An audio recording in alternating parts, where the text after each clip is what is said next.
And welcome back. We have been joined on set this morning by the Minister of Agriculture, Food Security and Enterprise, none other than Jose Abelardo Mai. Good morning, Minister. Hi, good morning. Good morning to you, and Happy New Year. Happy New Year to you too, my brother. How did you bring it in? Cool at the farm. Well, I was at a wedding, a family friend of mine, and the following day I went to the farm and stayed there. You're a farmer at heart. Yes. I had my first coffee for 2023 on my farm. Brilliant, brilliant. Okay. So there's a lot that we want to be able to discuss with you this morning, all things agriculture related, right? And I think perhaps one of the most important conversations being held as we speak elsewhere is the idea of the sugar crop. We know that an interim agreement is in place between the sugarcane farmers and the miller.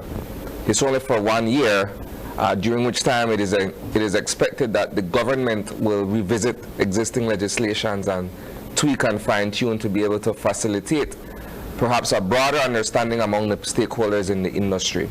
Let's start there. Well, first I would thank God for this new year and for the farmers of this country. What was a big challenge for us at the Ministry of Agriculture was the start of the crop. We know how difficult it is, the situation between the farmers and the miller.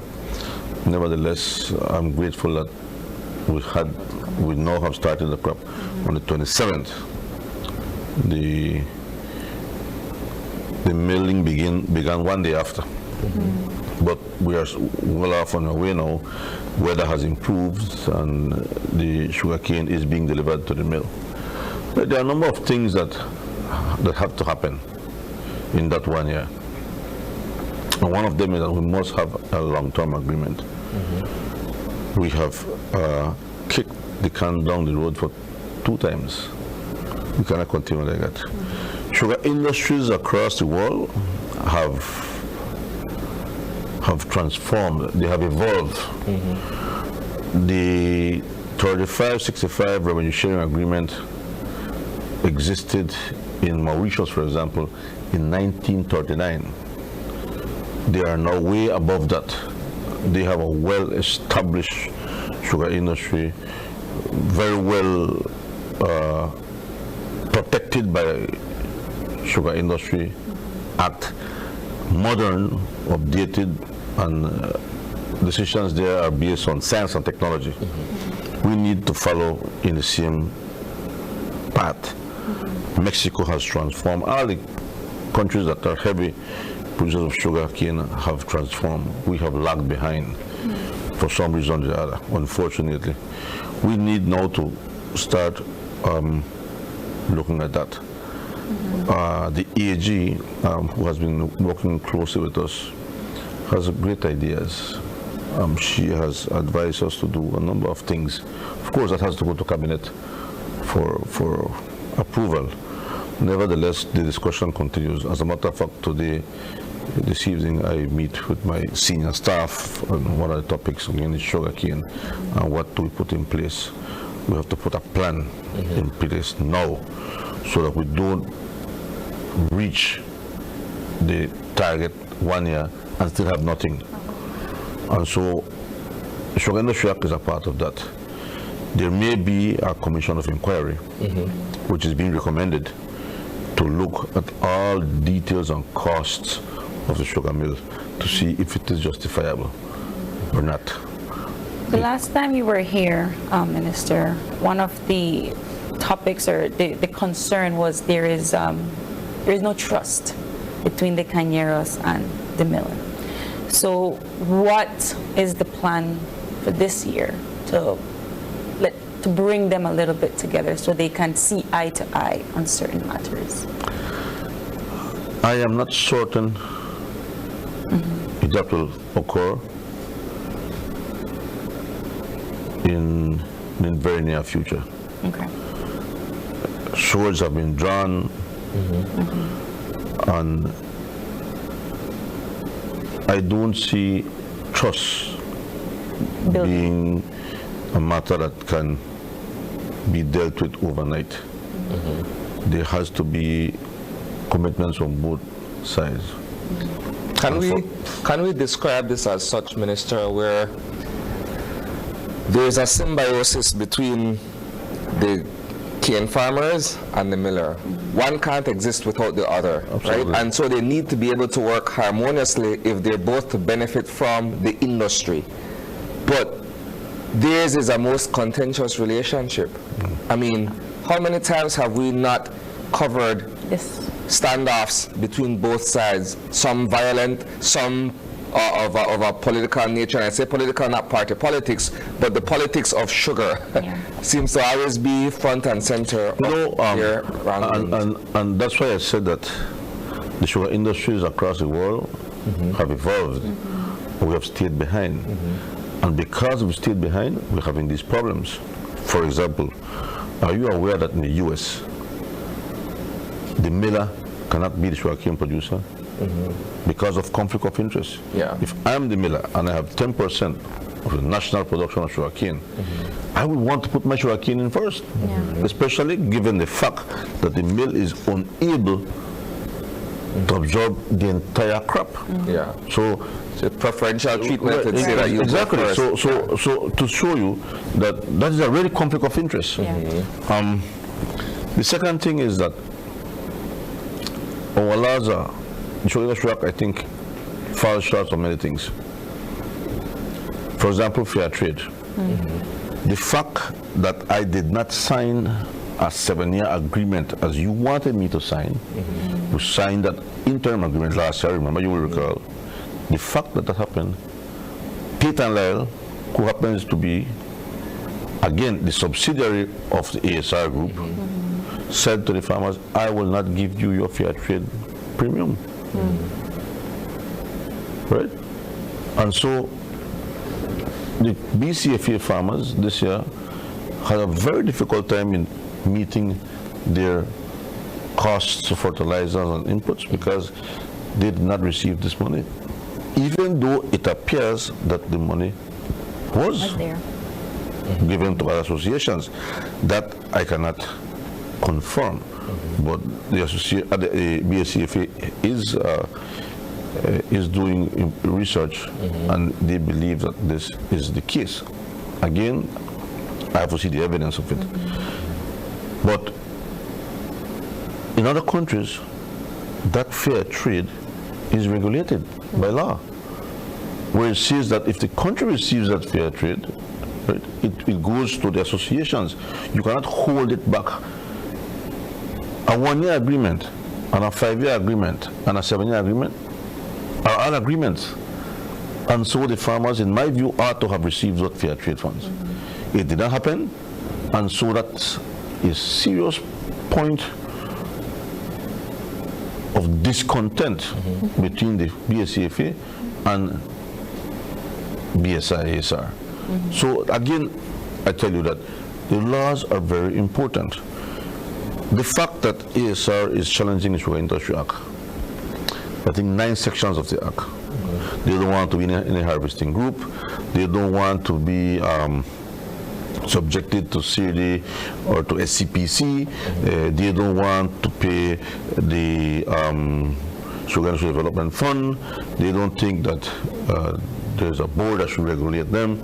I mean, in other words, they don't want to be regulated. They want a free-for-all.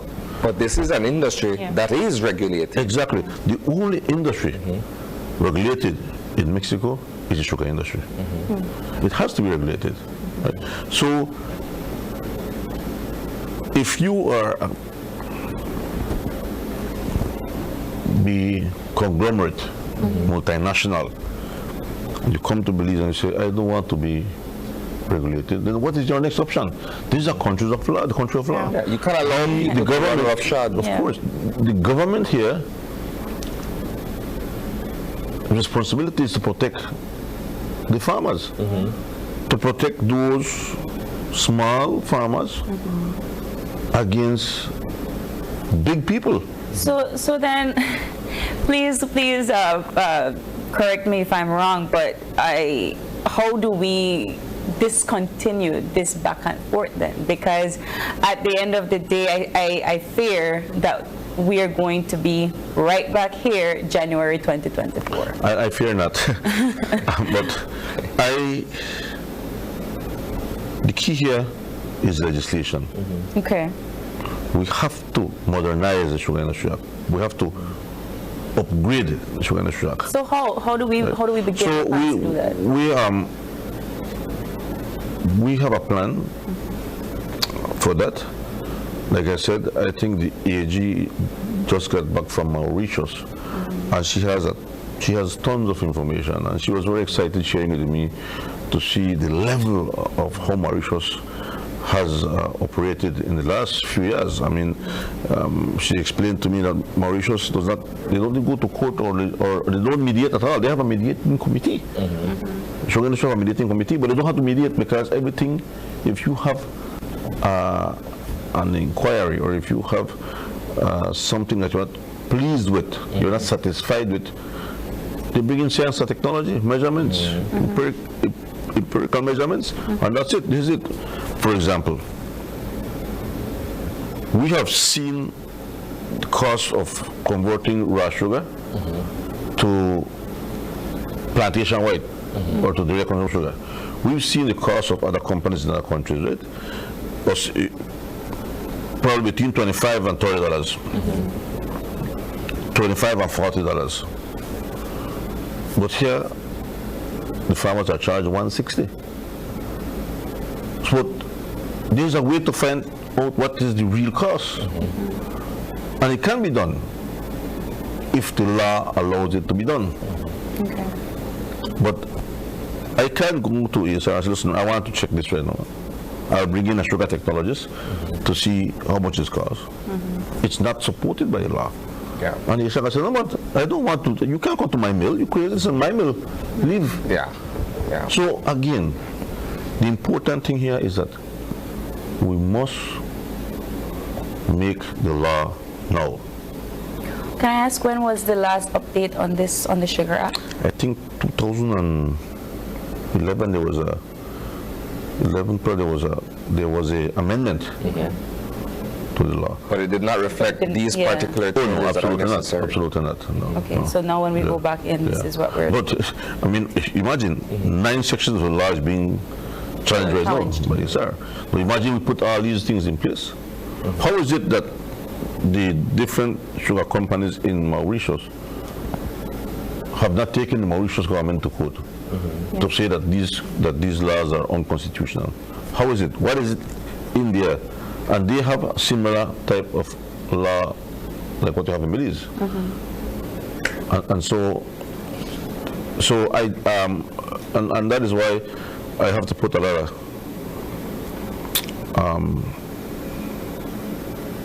trust in our AG and what Here's the the thing, team will be Minister. doing. Here's the thing, and you are now the sitting Minister of Agriculture, but this reflects back to a time where perhaps there wasn't the interest or political will to make certain legal changes.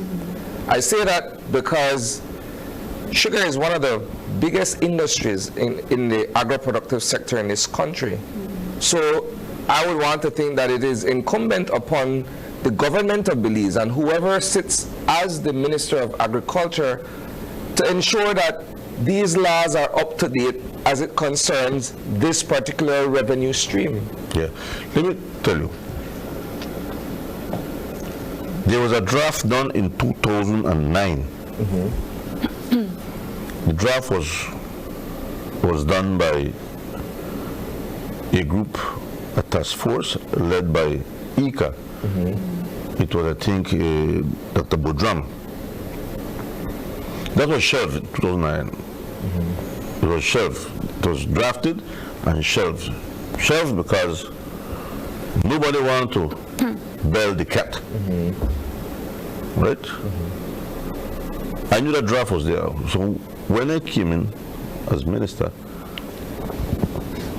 we took it off the shelf, dusted it up, formed a committee, and started to work on it. Send it copies to the different stakeholders. The BSI responded, I said, listen, you only give me such time for this, I need more time. Fine, take more time. Take more time. Following days, wrote to us again, I said, listen, I have no intention to be regulated. Santander said their concerns. The association sent their concerns. At the end of the day, when we submitted it, I said, this is rubbish. This will not see the light of day because it violates the constitutional rights of people. It's thrown out the window completely. Can you imagine putting in the law that molasses will belong to the farmer, not to the miller? Would you believe that the commercial agreements between the farmers and the millers in Mauritius is regulated by law? It's not an agreement between the miller and the farmer. It is by law. It is overseen by law. The percentage is by law. Could you imagine doing that in Belize? They will say, well, if they're challenging what we have right now, which is an old, I think, outdated law, and now we change the law to let it look a lot like Mauritius law, they would have to pick up and say, well, I'm going. I'm going. That's what they would say.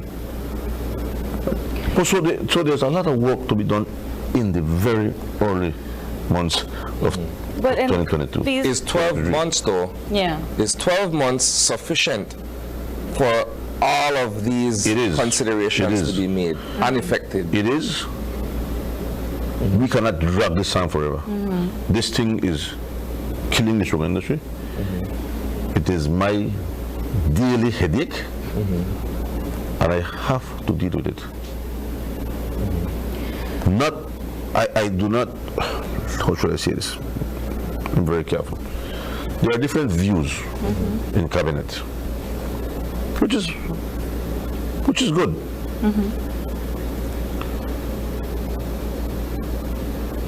And I hope that when the drafts are presented, when all the stakeholders have seen the draft and agreement, that you can get it approved.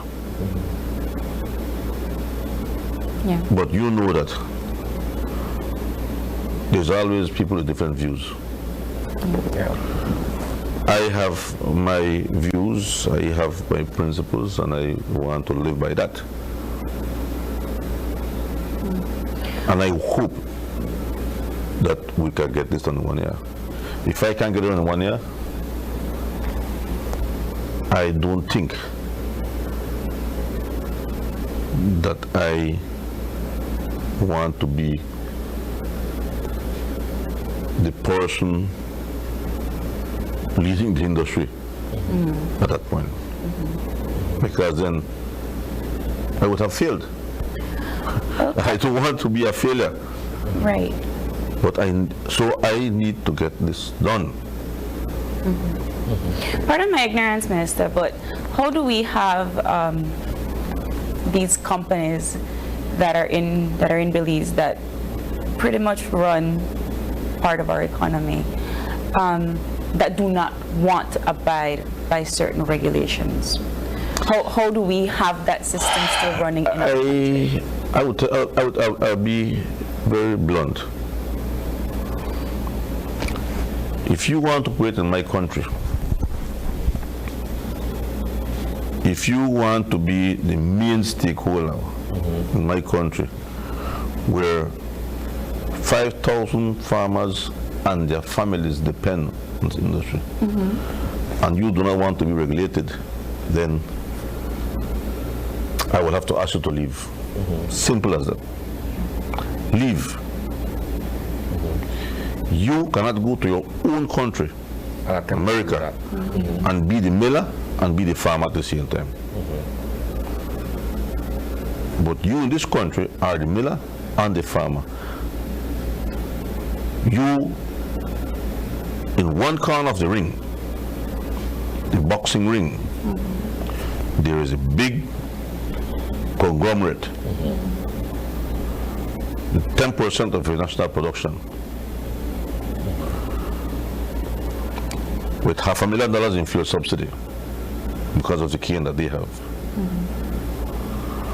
with tax exemptions, even up to environmental tax. On the next corner, you have the little man with the fuel subsidies too. No tax exemptions. The little man.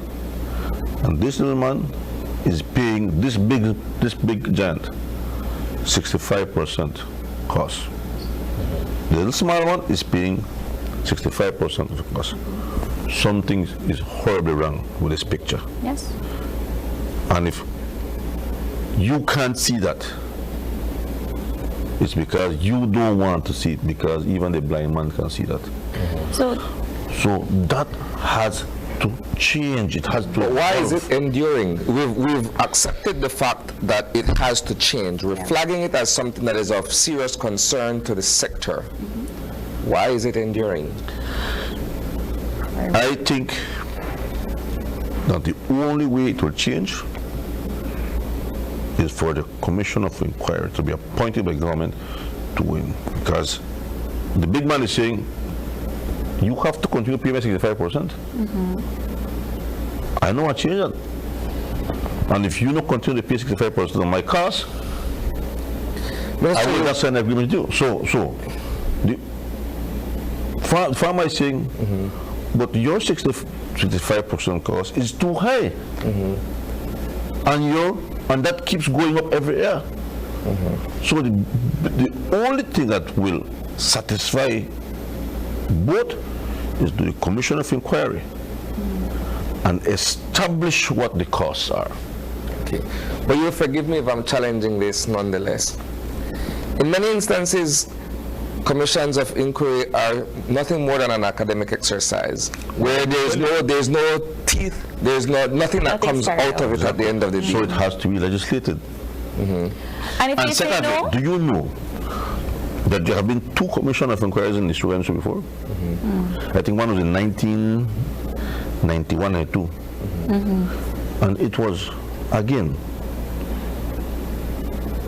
it was never completed. It began, was not completed.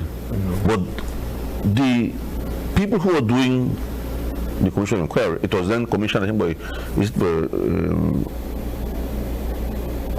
former Prime Minister George Price.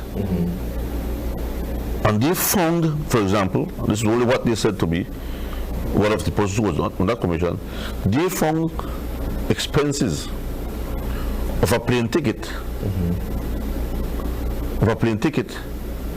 and per diem and all the things that go with that, for a person to take documents to the U.S.,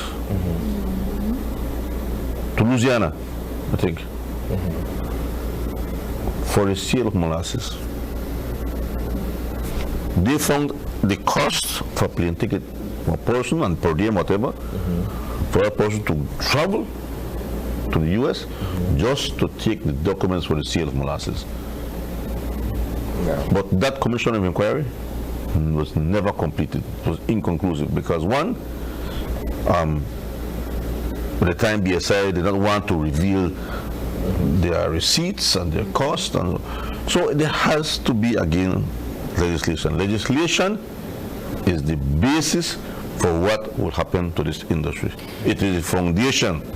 If there is no legislation to support a commission of inquiry, if there is no legislation to say, listen, you need to show me what you are doing, it will not work. are we prepared if this entire legislation is carried out? Everything is taken to cabinet, cabinet approves, do the regulations, and ASR BSI says no. Are we prepared for action after that? Nobody is indispensable. We have had a company from Trinidad and Tobago, one of the biggest companies, that had wanted to put up and sugar mill in the north. But the Sugar Industry Act states that the first 1.5 million tons of sugarcane goes to BSI ESR. So when they came and they saw they said, well, I can't make business here. This law is protecting the miller. So they packed up and gone. Right? But we have other people that say, listen to me, if government is prepared to take it over, which I do not support, I do not support government taking over any private sector. I will never support that. Well said. But if they don't want to be legislated, what will they do? Sell out? Someone says, well, I'm prepared to take it over and run the mill and pay them.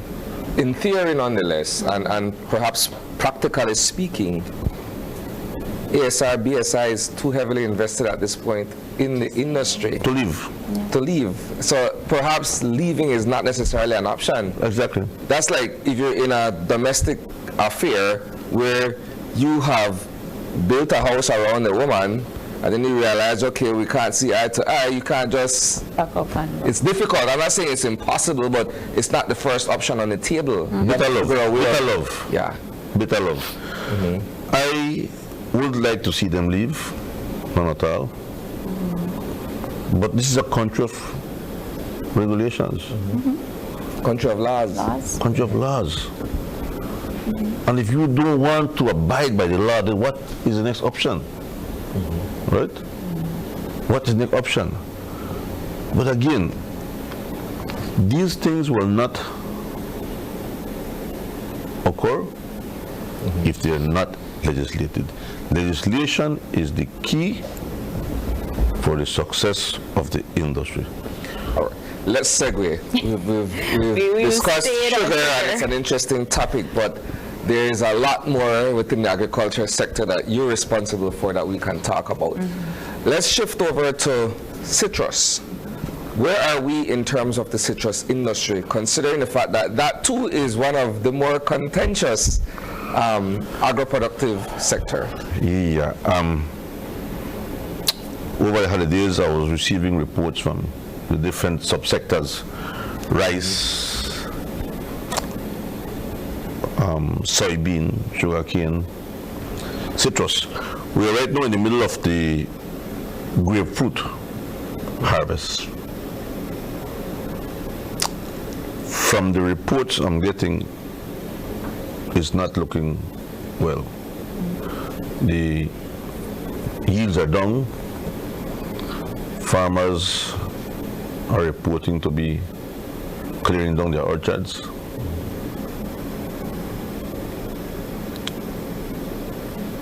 It appears that the farmers are not satisfied with the price being paid.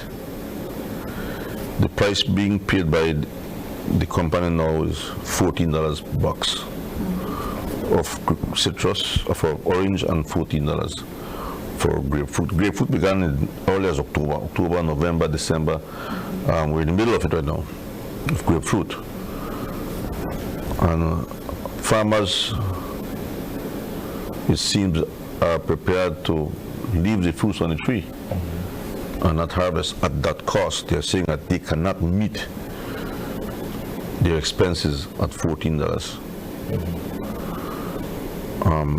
That is sad. What is this price predicated upon? Right. Well, the price is based on the world market. The world price has gone up,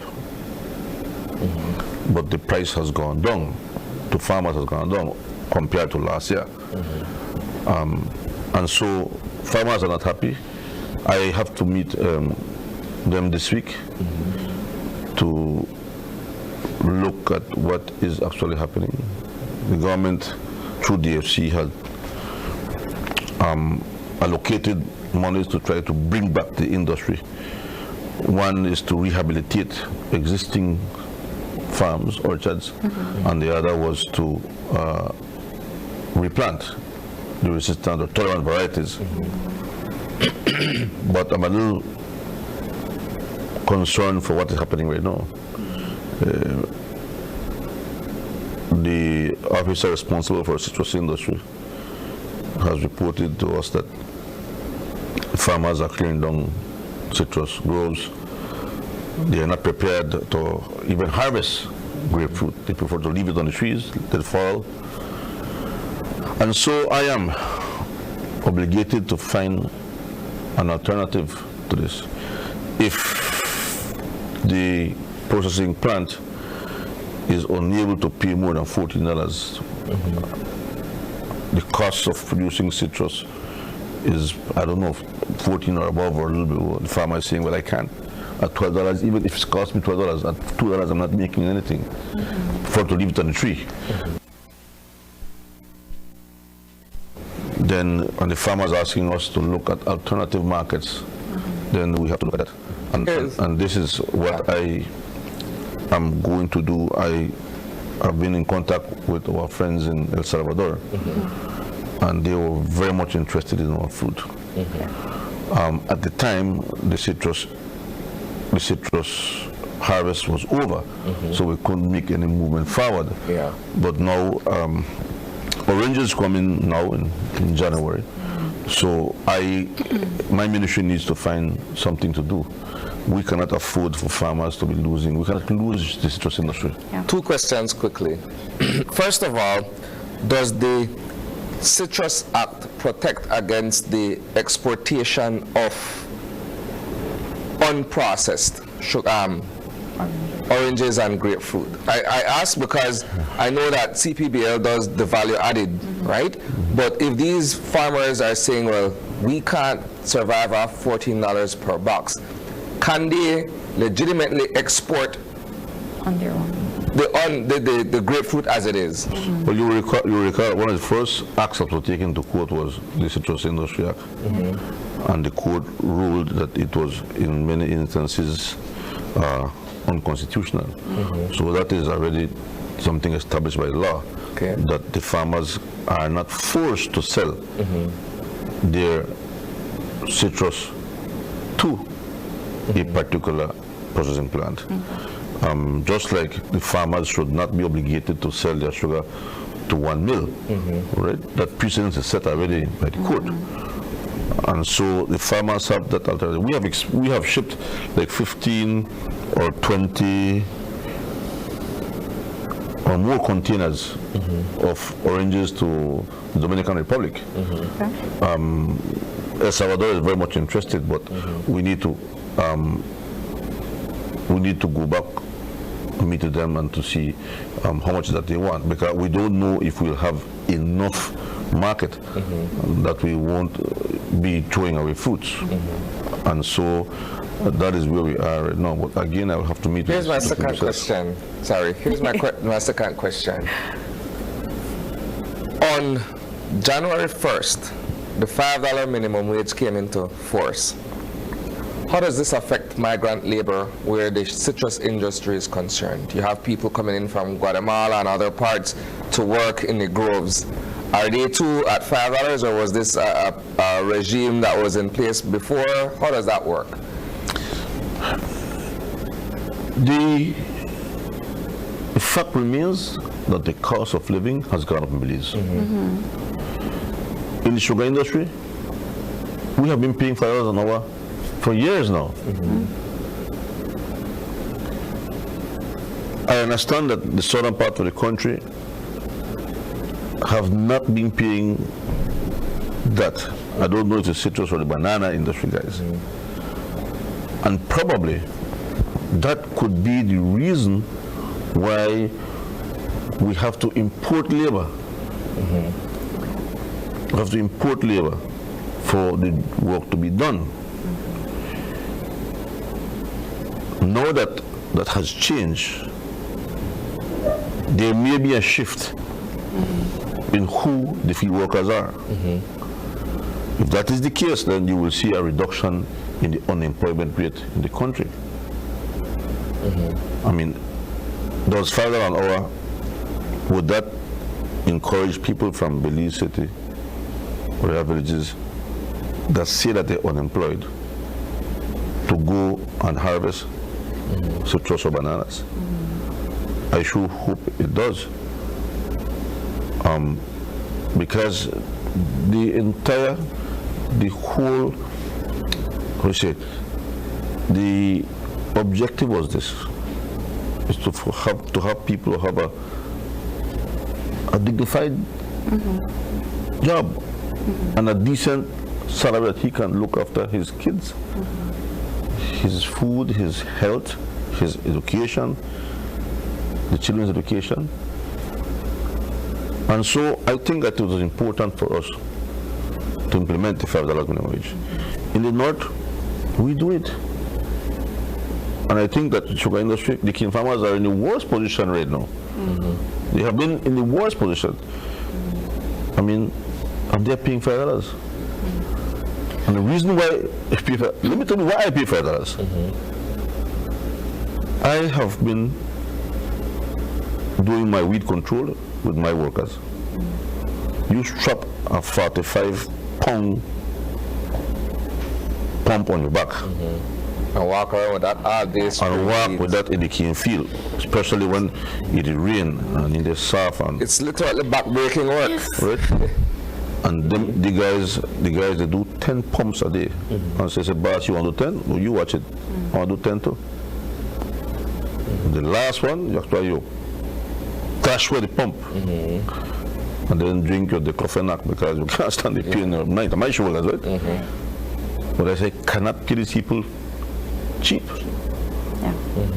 You cannot pay them cheap because this is hard work. But that's why Isani was asking about the migrant labor, because most of the time people bring in migrant workers because they can't pay them for cheap. So in light of that, and this is my final question because we're completely out of time,